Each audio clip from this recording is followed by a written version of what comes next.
Hi everybody, welcome to the Quick and the Brave podcast. You are listening to episode 007. My name is Marianne. And I am Obi. What's up? What's up? So we obviously, at this exact moment in time, are all experiencing a very unprecedented set of events. You're probably sick of hearing this word now, but the coronavirus pandemic is very much in front of mind for people across the world. So we wanted to put a podcast together today because we wanted to reach out to people basically, because self-isolation sucks and social distancing feels weird. So we want to try and address that. So originally we were, as a content platform, we were expecting to have done a fair few more podcasts than we have at this current point, because life happens quick and fast and you have to react to whatever circumstances are around you. So that's as evident now as at any other point, I think, in the journey that we've been on over the past year or so. Obi, where would you say we're at now? Good question. I think the plan was to have a bit of a spring launch. Obviously, I think in light of what's happened, what we're dealing with the corona, we just wanted to get the mics on and start communicating again and reaching out. Because there's so much that you can take as negative right now, like how we can put some positive out there as well, because it's, I don't know about you, but at least I'm naturally a very anxious person anyway. So I'm now trying to really reduce my social media intake right now, because there's so much news that can be scary and overwhelming. Absolutely.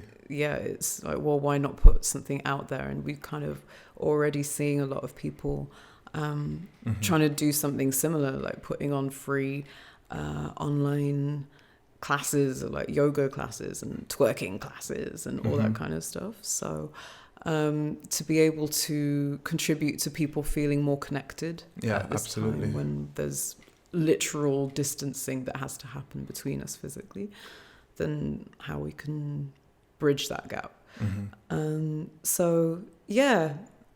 We thought, well, let's start doing the podcast again a little sooner than anticipated. To give a bit of context about what the Quick and the Brave is about.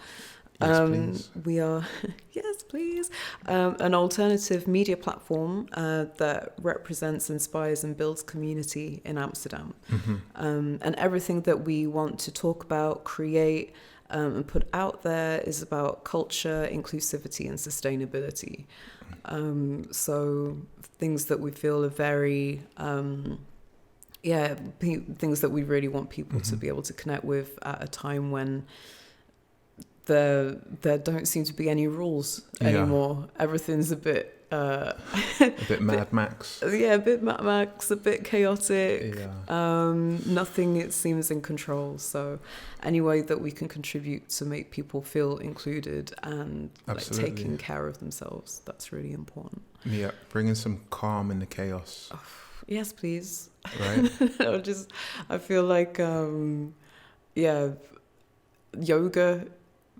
is great, but I need a little bit more. I need connection with other people as well.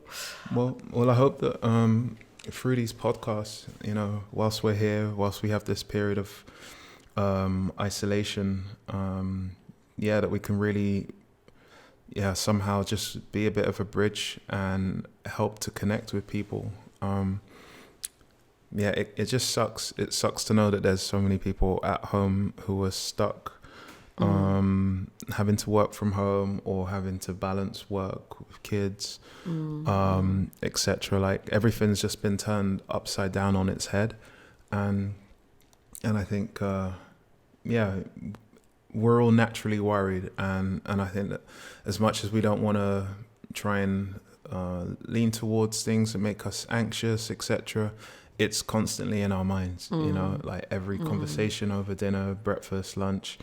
In every shop that you happen to go into, like every conversation you happen to pick up, like if you're going on a socially distant walk, like with a friend, like it's all that people are talking about. Yeah, like how close is 1.5 meters? You know. Yeah. Like it starts to. It's like get a tape measure out and start. I don't know. Maybe walk around with a big hoop. Well, if it helps. If it helps, I don't know. That's going to be a big hoop. I Because, full disclaimer, we have developed the Quick and the Brave together, but we're also a couple. So we're self-isolating with each other at the minute. So where we're currently located is a studio that we're developing on the Brouwersgracht. Yes, indeed, with some dear friends of ours. No one else is here. There's nobody here. Yeah, so basically, Echo. Understandably, part of the team has gone back to the UK, and the rest are in self-isolation over here in the Netherlands, in Amsterdam. Since Marianne and I live together, we were able to figure out a way to get to the studio by avoiding everything. Not that there is anyone out there anyway, but going from A to B and realizing, hey, if we can get the mics up and running, maybe get a Wi-Fi connection going and do some Google Hangouts, Skype, or whatever medium is there available for us, then maybe we can use this opportunity to just connect and reconnect. And more importantly, give other people a way and to connect and something that they can play with, appreciate. Just have some background sounds as well. Yes, because I think when we live together and it still sucks having to be isolated from other people, and I'm also trying to be a bit more. I'm trying not to use the word isolation too much, because I think if I were actually living alone, then I would find that a very overwhelming word. Yeah, absolutely. But understandably. Yeah, understandably, because I think for at least for me, this is the first time that I've ever had to experience something that's put this kind of level of threat on my life. And not that I'm worried about, if I catch the virus, then I'm probably going to be okay. Like, I don't have a compromised immune system. Sure. Like, I've got good health.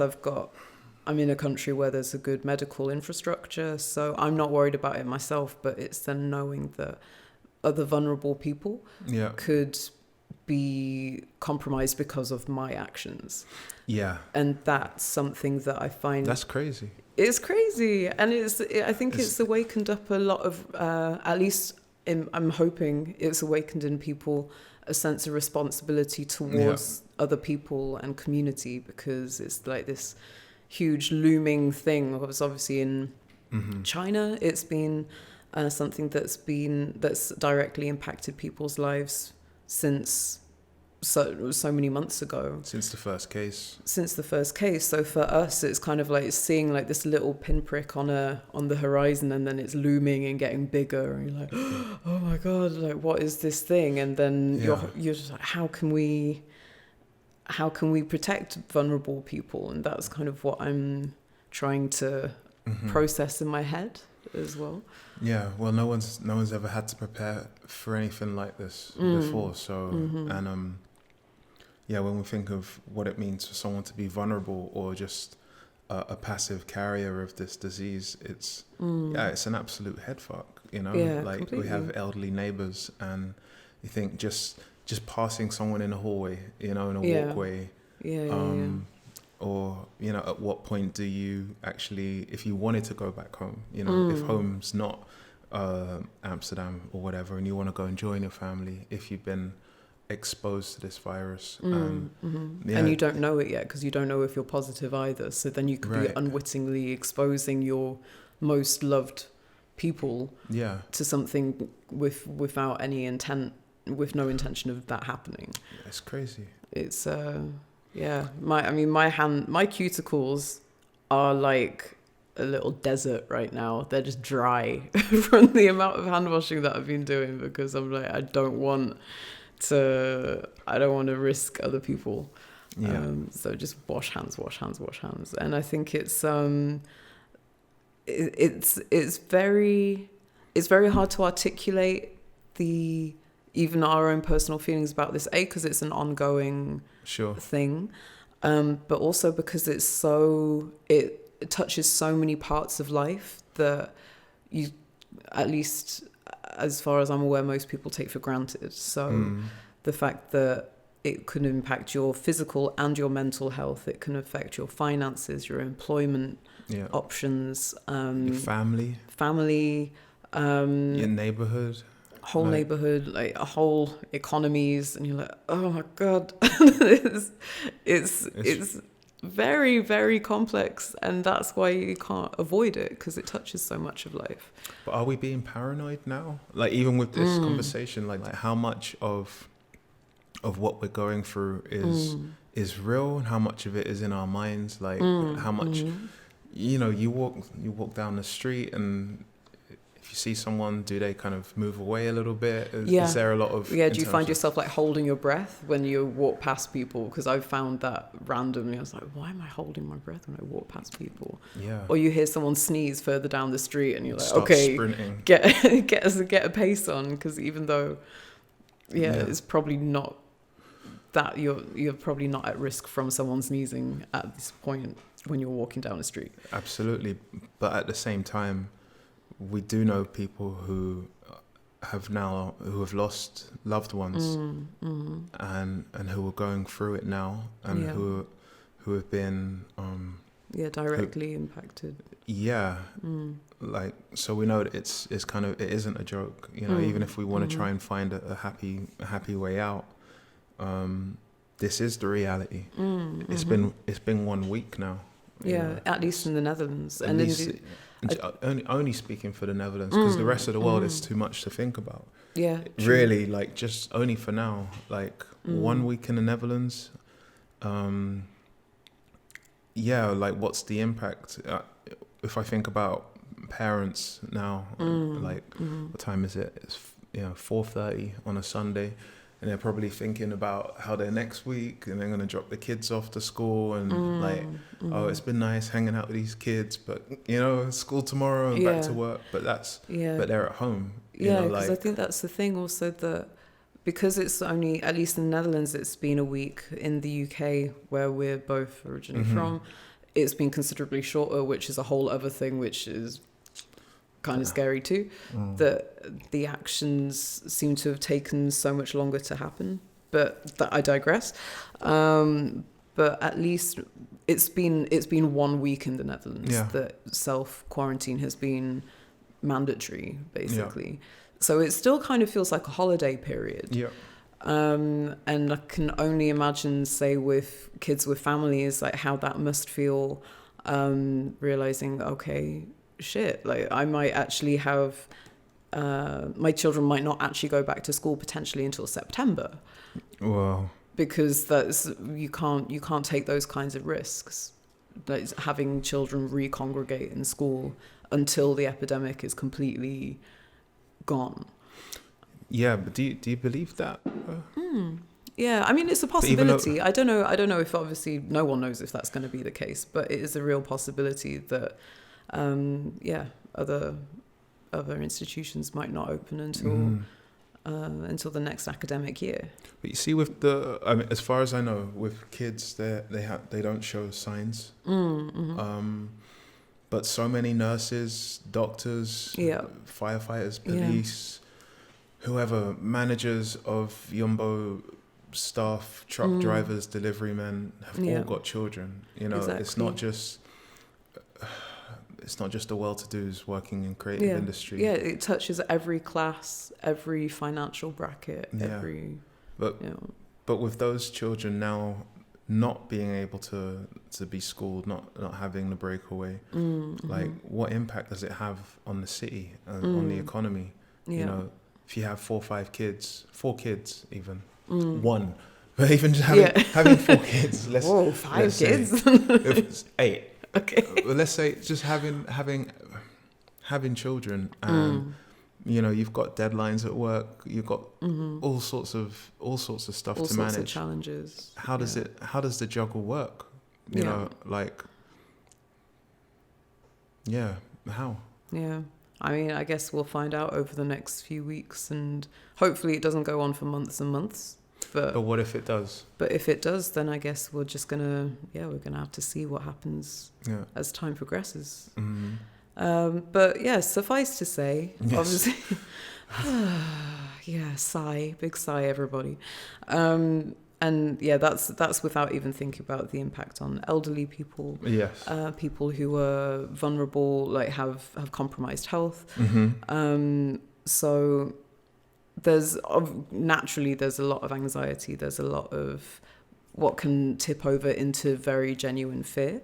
Yeah. So it's also important for us to try and be in control of our own emotions and see, okay, so what are the actual positives that are coming out of this? Because it's really surreal how much how many good things are coming out of the result of this. Yeah. And obviously it's it's not every single person who gets to experience these. But for example, like just checking in on friends and family more. Mm-hmm. Like I've called back home like way more than I would get time to do on a normal day when I'm like going to the office and going here, there and everywhere, checking in on people, realizing just how important those loved ones are to me. Yeah. How fragile we all are, really. Yeah, exactly. Yeah. So it's interesting that there's been such a slowdown in the pace of life as well, because I don't know, there's been so much bad news for so long. Yeah. Like whether it's been environmental or this, that, and the other, that it kind of felt like a pressure cooker almost. And then suddenly this thing comes along that says you cannot live your life as you have been doing of your own accord. Like you have to take a step back. You have to stay in your house. And I think that's going to really profoundly change a lot of people. I mean, you're describing, like, you feel like the world's basically had a burnout. Close to, yeah. It's just like reset. No, like you've been using up too many resources environmentally, been, just so obsessed with our own little worlds, our own little bubbles, that this is... I mean, from my perspective, I really have noticed that I'm sleeping more after the initial really big anxiety of the adjustment of, you can't go outside. Yeah. Really, you have to really, like, all these horrible worst case scenarios going through your head. And then suddenly like, oh, but I'm actually sleeping longer. I'm more rested. Do you feel more rested now? I would say so, yeah. Yeah, how about you? Definitely. I mean, yeah. I mean, I guess on a regular week, you always, as the world was, you're always chasing something.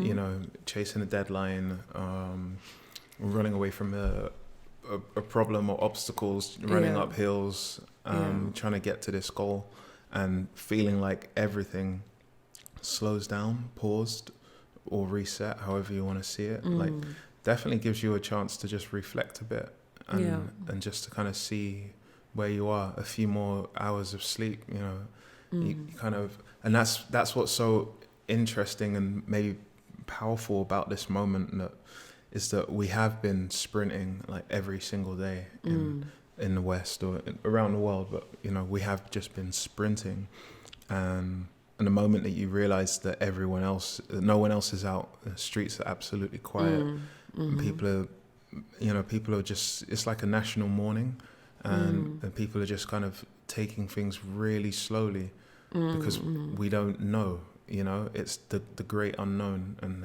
there's a sense that things are very fragile right now. And like, I guess unfortunately with that comes a kind of a strange sense of peace, you know. yeah, but I guess the number one thing is, of course, it's dealing with the loss, with the loss, and knowing that when we come out of this, which I think we will, you know, I hope it can't last forever, but when we come out of this, like, who or what we're going to be then. Like, you know. Yeah. I don't know if you've had a chance to think about that and like how the world might be after this. Yeah, I mean, I'm hopeful and a hippie. Hopeful hippie. Hopeful hippie. I'm hopeful Top scorer.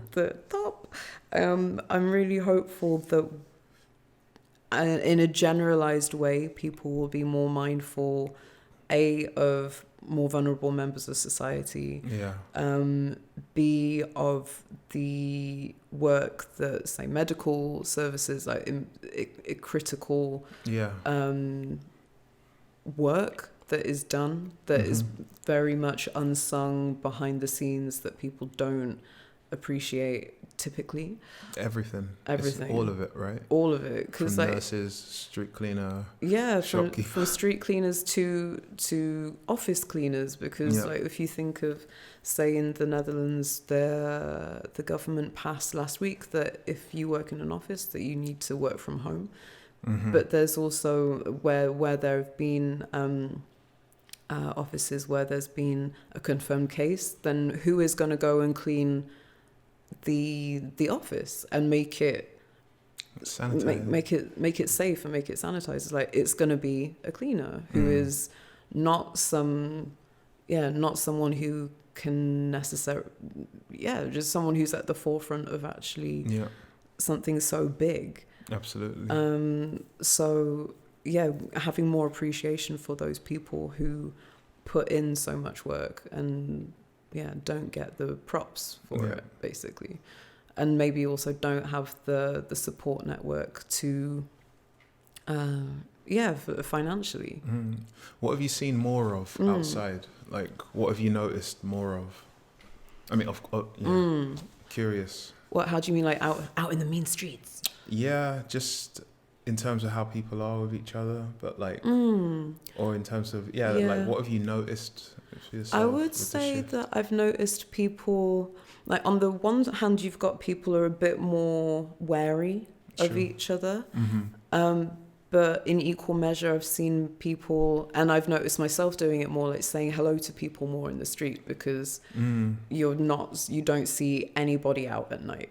At least in our neighborhood, looking out the window, there's no one outside. Ghost town. Complete ghost town. And then on nearly a week ago, there was around 8:00 on a Monday evening, everyone started clapping out their windows, like, what is that noise? And then realizing, it's people celebrating the medical professionals.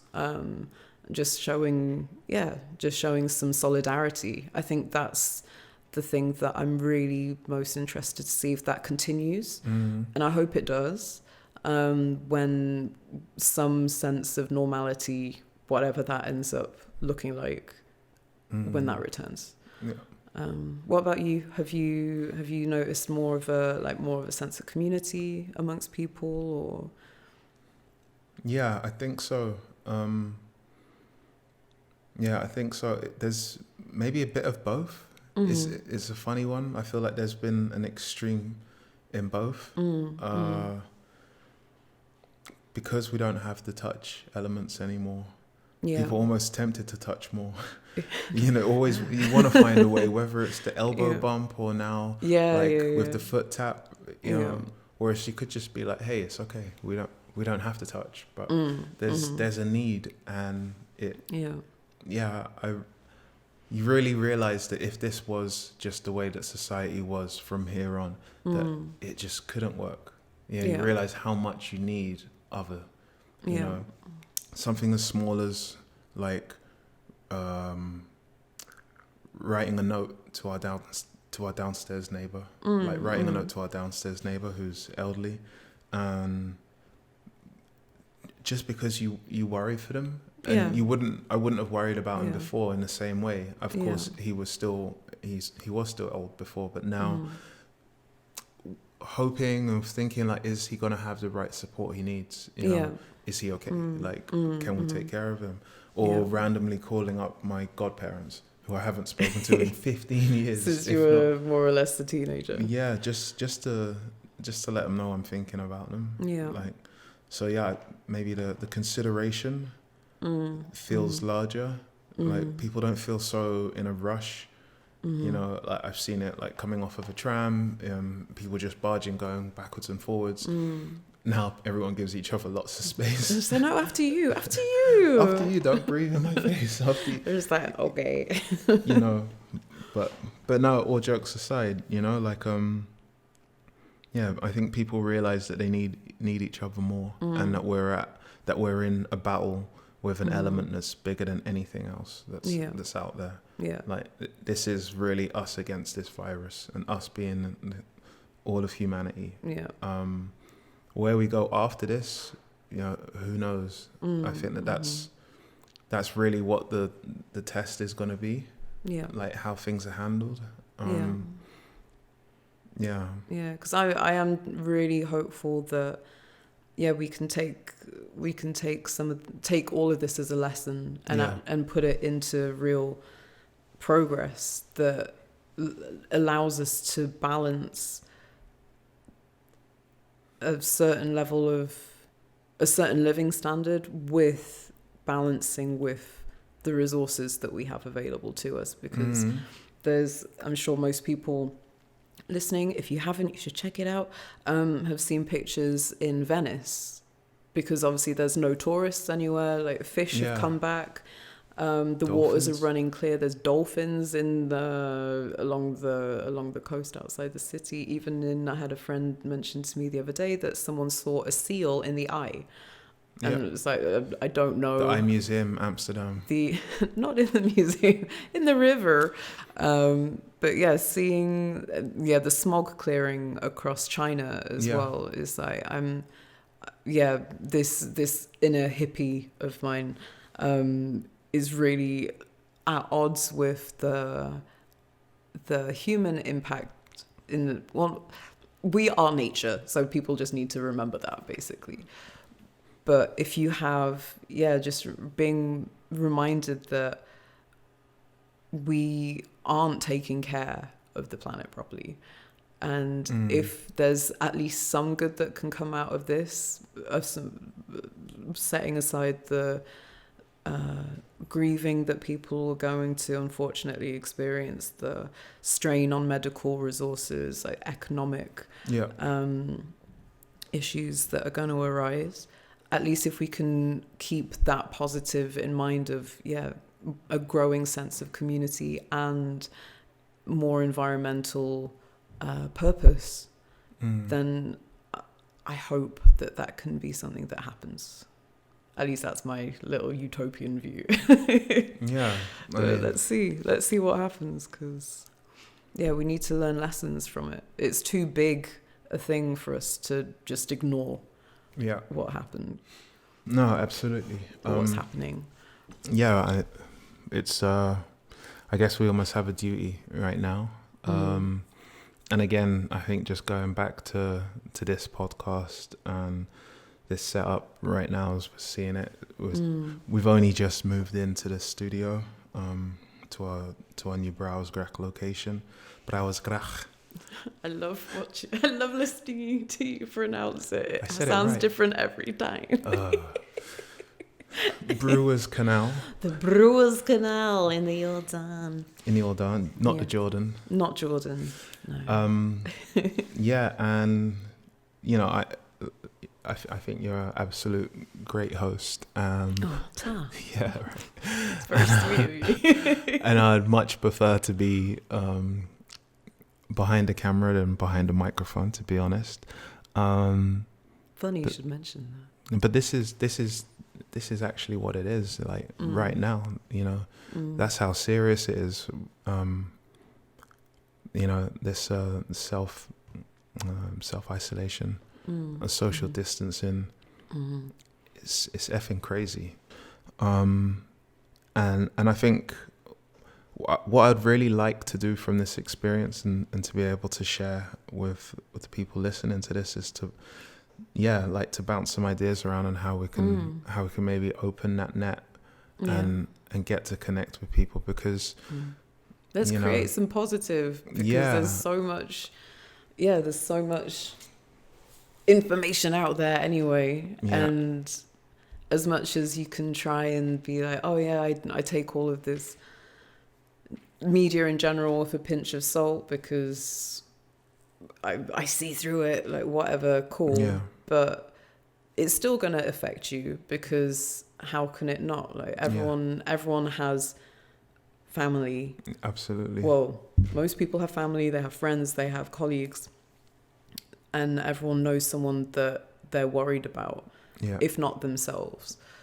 So this is kind of where you as the audience come in, because we want to speak to you. We want to not just make this about us, because I mean, we chit chat all the time, but it's probably not going to be super interesting for you by the time you get to like episode 15. You're like, oh my god, can you just shut up? So Marianne and Obi, great. Like, hey, we'll do a little rave one day, or not, who knows?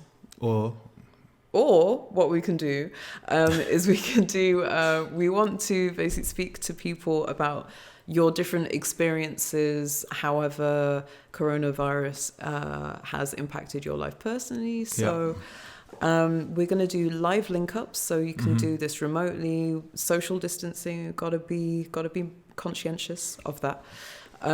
So we're going to be talking to our network of friends initially, but then we also want to talk to whoever wants to DM us, hit us up. Absolutely. So whether you're a freelancer who's freaking out, understandably, or someone in the medical profession who is working around the clock, once you've had some sleep, obviously we don't want to take away your time all that much. Families, so parents who have teeny tiny babies right through to teenagers. Or older. And older, because we're all somebody's children. Business owners as well, like how are you adapting to this? Like, are you able to adapt when there's so much that is unknown and changeable all the time? Because I know with freelancers, there's now the opportunity or the government are looking at ways to support them. But I wonder if there's going to be anything for business owners as well in terms of I think there's going to be something for smaller firms. Also super interested in general, finding out like what your coping mechanisms are. Like, have you developed a routine? Like, are you getting up at like 6 a.m. every day and then like running down the whole network of canals and then coming back home again? That seems excessive, but if that's you, go for it. Like what are you doing from a wellness perspective to make sure that you're staying as happy and healthy as you can? So like, what ideas we can share, what things we can experiment. If you're stuck at home and want to have a chat because you're bored, or we get that. You're making some brownies and you want some advice, or I made banana bread the other day. It was nice. You know, like what the situation has brought you, or what changes have happened for you directly, and how you're coping. Because maybe there's a way that through us sharing and connecting, we can somehow lighten the load, because it is a lot to bear. Like let's not toy around with that. That is the situation. And it sucks. You know, it can suck if you're alone. It can suck if you're with people. Like, we live together, we enjoy one another's company, and it's still crazy to have to you just wake the up actual and idea that I'm staying in this room for X amount of time, and that's just it. And we still have to work. We still have to, we still have the luxury of still being able to go outside for a walk if we want to, go for a bike ride with zero aim, just cycle for the sake of it. Sure. So who knows if a proper lockdown will actually happen? Then we will obviously relocate back to our apartment and broadcast from there. But yeah, I'm also super keen to find out about if you have any workouts that you really enjoy that you found online, say yoga or dance studios that are putting on free classes just to keep people active, which is super important if you're able, for wellness overall. So we'll share that in our story highlights as well, so you can more quickly find like, ooh, I want to go for a twerk class. I'm going to go here. Are there any like personal trainers or artists or DJs? Oh yeah, musicians doing like Instagram live streaming of acoustic sets, or language teachers. If I can help someone help me to get my Dutch up remote, that would be fantastic. Ooh, like Turlik. Ooh, there's a pen there. Turlik. Yeah, like what can we do? Like, let's link up and build, because we have nothing else to do right now apart from to be in this situation, and it's not ideal, but we're gonna make it work. And I think it's important that you listening to this know that we just want to be able to be a platform that can help lighten the load, so you don't have to bear it alone. We want to take it light, and we want to just kind of keep our mind focused on brighter, positive times to come. But we are really aware of the here and the now, and all jokes aside, if you want to call in just for a cry or a natter, or to share, I've cried. Or to I've share already those cried. Concerns. I'm so sad. Then let's do it together, because together we can get through it. Beautifully said. Thanks. So if you're well, hopefully you're still listening at this point. If you want to hit us up on Instagram, go to @thequickandthebrave, and you can DM us there. Let us share, like I said, any kind of workouts that you're really interested in, any coping mechanisms, man, or just like funny stuff that you think could be of some interest to everyone who just wants to kind of not have this thing like on their shoulder all the time. And what about the entertainers out there? Entertainers, thespians, comedians, performing artists. Like, what methods, tricks, or parents as well? Like, what methods and tricks have you guys got to entertain children at home? Like, because this one area that I think for us right now, we don't have any kids to have to worry about, but I think there must be so many people out there who are now trying to juggle a whole career as well as a family in the same house. So if there are any bits of advice or information, like, let's share that shit, man, and see what we can do, because we're in this together, and when we get out of it the other side, which we will, we're all going to be a little bit changed, but hopefully for the better. All right, well, thanks for listening, everybody. I was rambling on about the sadness, but also the joy. I didn't want episode 7 to have to be like this. No, I don't think we definitely didn't expect this to be like this. Because this is like our first podcast together as well. Right? True. It's just crazy. We just, I mean, everything is so unexpected. It's so unexpected that I had to don the yellow glasses because, tip, if you really want to lift your mood, wear some yellow tinted glasses, because it makes everything look real nice. True. What other tips are there out there to help other than wearing yellow glasses, brighten the mood and lighten the load?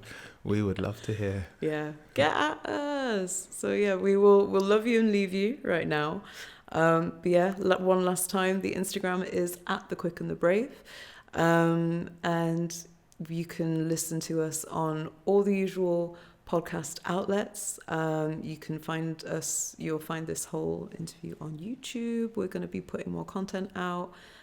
So stay tuned, and Remember, stay socially distant and safe and happy. Okay? Yes, and that's no joke. That's no joke. That's no That's joke. very serious because it's important. Yeah. All right then. How do we end this podcast? Yeah. I don't know. Yeah, probably just to say, I don't know. How do you, like? How do you end the podcast? Let's just be in a honest. pandemic? This is like, this is such an effed up situation. It's all and, weird. You know, it's all weird. Yeah. Yeah. Take care of yourselves. Check in on your neighbors. Check in on your friends and family. Please. All right.